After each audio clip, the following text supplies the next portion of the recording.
Welcome back to another quick guide. Today I'll teach you how to kick someone off Gameshare PS5. And it's literally an easy process. Make sure to watch until the end of the video to know how it's done.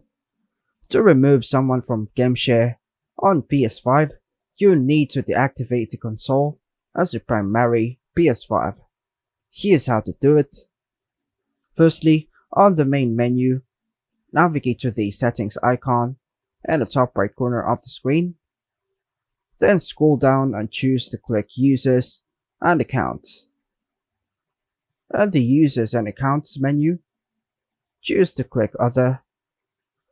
Then choose Console Sharing and Offline Play.